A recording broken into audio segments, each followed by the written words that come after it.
Hello बच्चों, चलिए प्रश्न को देखते हैं। प्रश्न है वह एपी अर्थात समांतर श्रेणी ज्ञात कीजिए जिसका तीसरा पद 16 है और सातवां पद पांचवें पद से 12 अधिक है।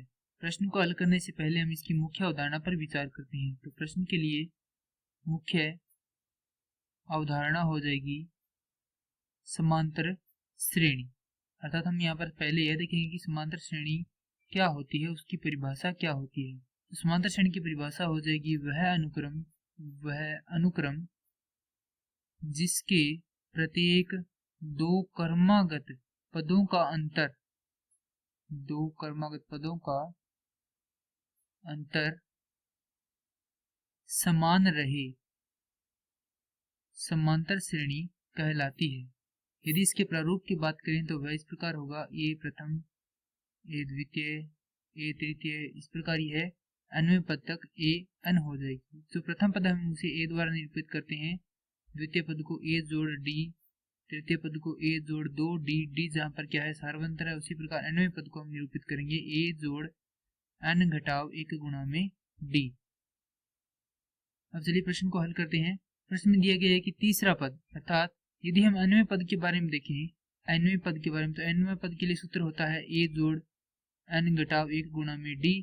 तो जहां पर n का मान क्या दिया गया है, हमें 3 दिया गया है, और जो पद है वह कितना दिया गया है, 16 दिया गया है। अर्थात a3 बराबर हमें दिया गया है 16 और n का मान हमें 3 दिया गया है। तो इससे जो यह सूत्र है इसमें मान रखेंगे तो यह हमारे पास बन जाएगा 16 बराबर a जोड़ n घटाव, माफ कीजिए n का मान यहाँ पर 3 है, 3 घटाव 1 गुणा में d। हल करेंगे तो यह हो जाएगा 16 बराबर a जोड़ 2d। इसे लिख देते हैं समीकरण नंबर 1। दूसरा कहा गया है कि सातवां पद पांचवें पद से 12 अधिक है। अर्थात यदि हम पांचवें पद में 12 जोड़ देते हैं तो हमें सातवां पद प्राप्त होता है। तो चलिए अब इनके मान रखते हैं।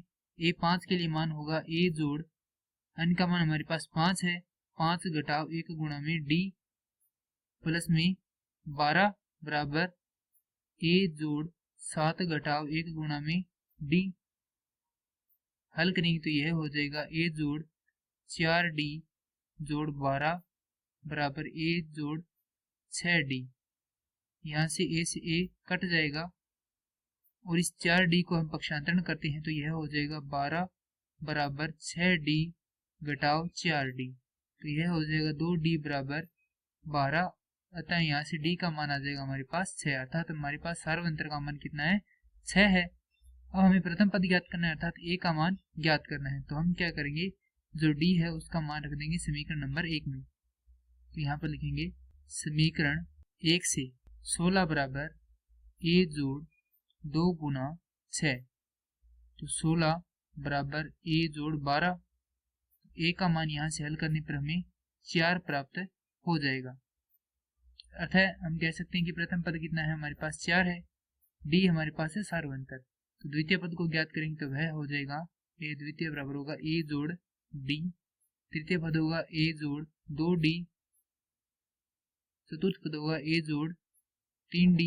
इसी प्रकार से क्या चलती रहेगी सारणी, समीकरण माफ कीजिए श्रेणी चलती रहेगी। तो यहाँ पे a का मान है 4 जोड़ d का मान है 6, तो ये हल करेंगे तो यह होगा 10। द्वितीय पद हमारे पास आ जाएगा 10। तृतीय पद को हल करने के लिए 4 जोड़ 6 गुना 2, यह हो जाएगा 16। तो यहाँ पर लिख देंगे 16। उससे आगे वाला पद हो जाएगा यहाँ पर 22, यह हो जाएगा 22 और इसी प्रकार यह चलती रहेगी।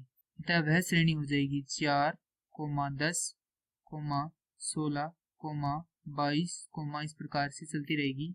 और यही हमें ज्ञात करना था, हमें वह समांतर श्रेणी ज्ञात करनी थी जिसका तीसरा पद 16 है और सातवां पद पांचवें पद से क्या है 12 अधिक है। और यही हमारे प्रश्न का सही उत्तर है। मैं आशा करता हूँ कि यह प्रश्न आपको समझ में आया होगा। धन्यवाद।